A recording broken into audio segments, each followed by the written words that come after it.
Welcome walaalahay casharkan waxaan ku baranaynaa infinitives or infinitives. Infinitives or infinitives, they both are the same. Ya walaala inshallah. Ayaan ku baranaynaa maanta inshallah. At the end of there's a quiz. I wanted you casharka markaad dhamaysid inaad ka jawaabtid si inaad casharka fahanto inshallah.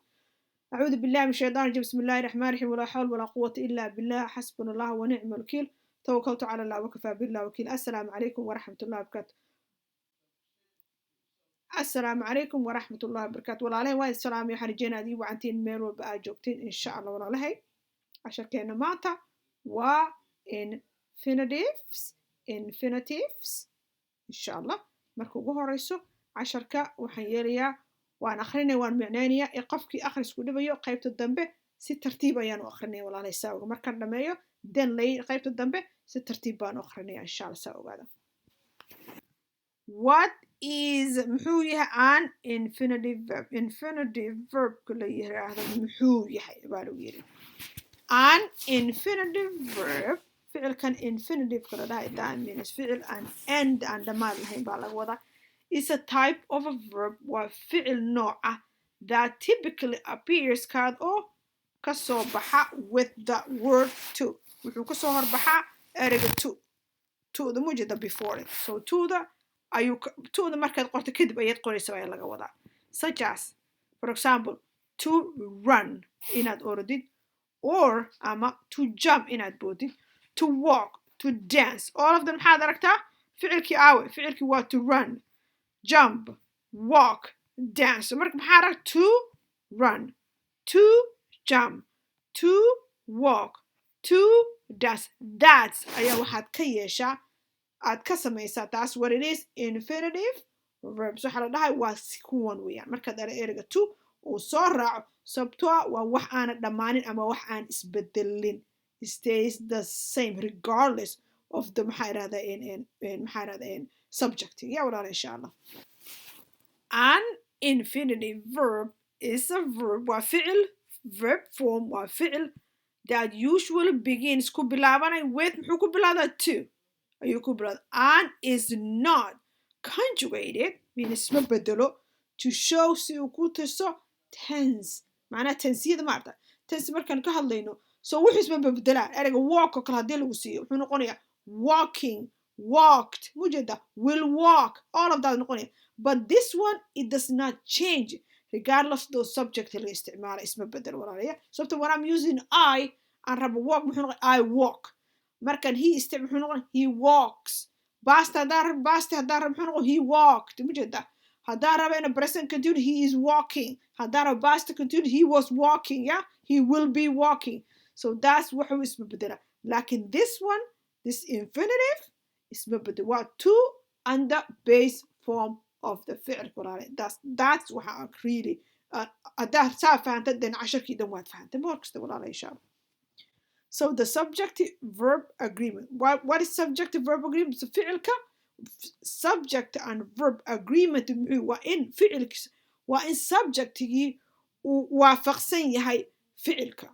تحد كل شيء كلا I وكلا مركب walk له استعمال I run you run she runs وجد واساسه كلا so that means إنه إسوافقان subject وحا هو شيء فعلك إنه إسوافقه لكن مركب to walk to run to clean it doesn't change regardless of فعل كريستو اسم بدل ولا أساس إلا ولا شيء. Infinitive verb can be used in a variety of ways. Infinitive verb محن استعمالي كرنا variety of ways سيالي كلا دون باستعمال such as for example such as كميدا as the subject subject of انقر waxa hawsha hayba subject la dhahaa markaas walaal as a subject of the sentence ka fi'il as the subject of a sentence ka subject is means waxa hawsha haya for example fiiriya to run every day is good for your health to run every day inaad maalin walba orodo is muxuu yahay good for your health caafimaadkaada ayuu fiicanya inaad maalin walba orodaa caafimaadkaada ayuu fiicanya markasta walaalahay so halkan what is the subject waa maxay to run so this when you look at what is a noun is a marka to run fiir muxuu noqon waa magac weeyaan to run inaad orodo mujad waa magac everyday maalin walba way ku fiican tahay caafimaadkeedu fiican yahay inaad maalin walba caafimaadku fiican yahay so this is mujad that we use as a subject now let's see let's aragno hadda as object ina object waa wixii meesha ku dhacayeen as the object of a verb fiiriya I want to learn Spanish anigu waxaan rabaa inaan Spanish barto fiiriya how qofku ku ogaan kara subject or object this is what I'm going to teach you a little I'm going to teach you a little trick aad ku ogaato subject and object sida ku ogaan karto subject wuxuu dhaca ficilku ka hormaraa objectgana ficilka ayuu ka dambeeyaa saas ayaa loo ogaadaa also waxaad u ogaan kartaa haddii aad fahmayso sentence-kana wixii hawshahay iyo wixii meesha ku dhacay waad kala garan kartaa haddaad kala garan haddaadan kala garan laakiin ficilka fiiri subject xaguu ka xigaa object xaguu ka xigaa daas ayaa ku kala cadaynaysa waxay kala yihiin walaal insha Allah as the subject of a sentence subject ahaan sentence-ka to run every day is good for your health inaad orado maalin walba caafimaadkaada ayuu u fiican yahay okay number 2 as the object of a verb objectiga oo sentence-kan fiirna ficilka I want maxaan rabaa to learn Spanish this is the subject wanted waa maxay waa ficilkii anigu waxaan rabaa to learn inaan barto maxaan baranaya Spanish inaan barto ayaan rabaa so halkan maxaa rabta to learn xagee aaday gadaal bay aaday waxay ka dambaysaa ficilkii bay ka dambaysaa daas ayaa ogaanaysaa this inuu yahay object and this one waxaad arkaysa inuu ficilkii uu ka horeeyo يا والله أساس إيه دوغاري سواك this was subject وحنو استعمل دينعان to run وحنو استعمل as a subject to learn نمحنو استعمل as an object يا والله إن شاء الله here if you look at as object of a preposition she is excited about the opportunity to travel she's excited about the opportunity to travel she's excited about the opportunity to travel maxay ku faraxsan tahay Chinese-ka u heshay inay travel gasho ama ay dhoofto waqti walaal marka halkan maxaa fiiray she subject is maxaad aragtaa this the ficil bal halkan fiiri maxaanu ku baranayna object muxuu ka dambeeyaa always ficil ka dambeeyaa so what do you see to travel ka dambeeya but maxaa ka sii dambeeya lagu baraya halkan preposition where is the preposition about that's the preposition so this word waa maxay kani waa maxay waa object of a preposition so waxaad arkaysaa object inuu yahay see ku ogaanaysaa ficilka ayuu ka dambeeyaa to travel then maxaad aragtay about maxaad aragtay about so about waa maxay waa preposition so this what it is object of a preposition ayaanu isticmaalnay she is excited about the opportunity to travel yeah preposition starts from here marka la cabiro preposition goormaa laga cabira waxa laga cabiraa meesha uu ka bilaabanayo so we check all of this wuxuu noqonayaa preposition ayuu noqonayaa okay walaalayasha saas ayaanu loo cabiraa insha Allah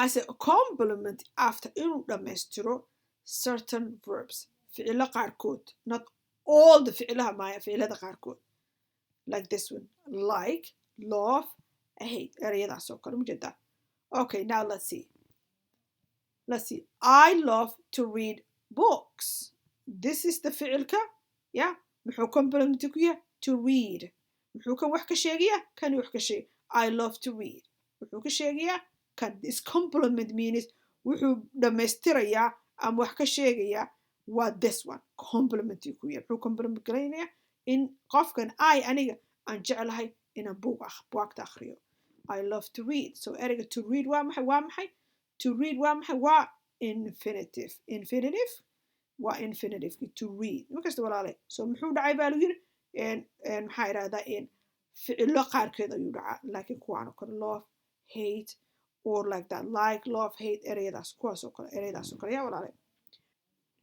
here we have more example to do to see to hear okay let's see I don't know what to do ma garanayo wax aan sameeyo so to do ma aragtay miyaa isbedeshay no regardless meesha ku jirto isma bedesho walaalaya to see he went to see the doctor isaga wuxuu aaday dhakhtarka inuu arko dhakhtarka inuu arko ayuu aaday. To see the doctor inuu aaday ayuu.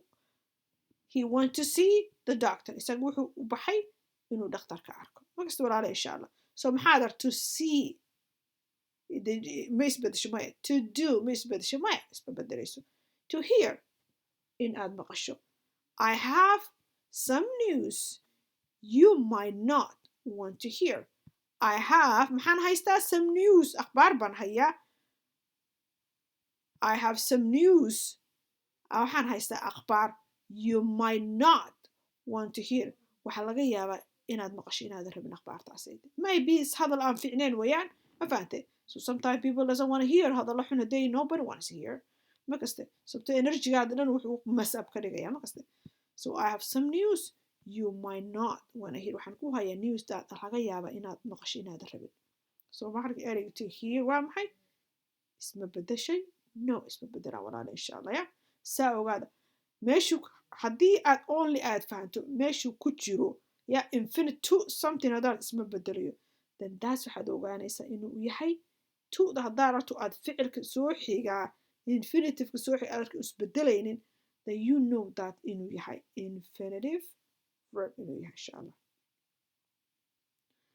So now let's see, they have two questions I want you inaad ka shaqayso insha Allah walaala. Ya what is the infinitive verb in the sentence I like to swim in the ocean?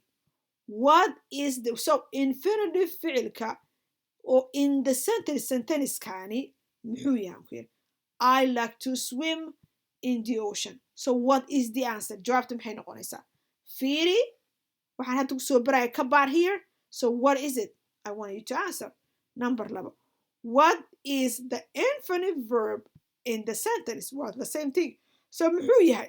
She wants to travel the world. iyadu waxay rabtaa inaad dunyada u travel garayso.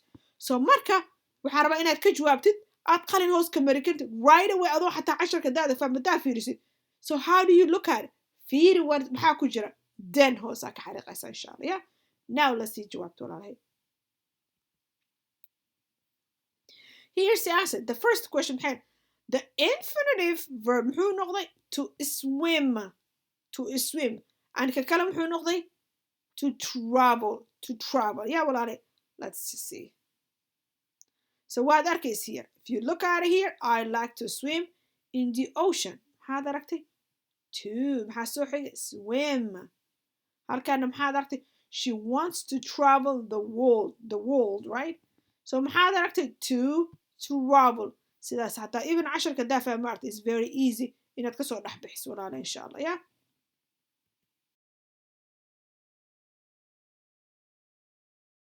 Infinitives. Infinitives, same thing. What is an infinitive verb? What is an infinitive verb? An infinitive verb is a type of verb that typically appears with the word to before it, such as to run or to jump, to walk, to dance. An infinitive verb is a verb form that usually begins with to and is not conjugated to show tense or subject-verb agreement. Infinitive verbs can be used in a variety of ways, such as 1. As the subject of a sentence, to run every day is good for your health. Number 2. As the object of a verb, I want to learn Spanish. Number 3. As the object of a preposition, she is excited about the opportunity to travel. She is excited about the opportunity to travel. Number 4. As a complement after certain verb, such as like, love, or hate. I love to read books. I love to read books. To do. I don't know what to do. I don't know what to do. To see. He went to see the doctor. He went to see the doctor. To hear. I have some news you might not want to hear. I have some news you might not want to hear. Questions. What is the infinitive verb in the sentence?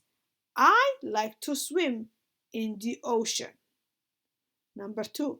What is the infinitive verb in the sentence? She wants to travel the world. She wants to travel the world. Answers. There's the answer. Number 1. Number A.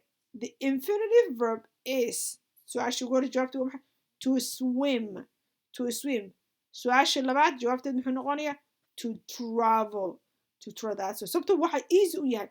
Look at ereyga xarafka macnaha ereyga to maxaa xiga ficilka fiiri hadduu ficilku yahay basic verb that is what it is. walaal I hope waxaan rajaynayaa inaad faateen khayr baan idin rajaynayaa. If you really like it or subscribe, please subscribe and press like button. Thank you. Assalamu alaikum warahmatullahi wabarakatuh.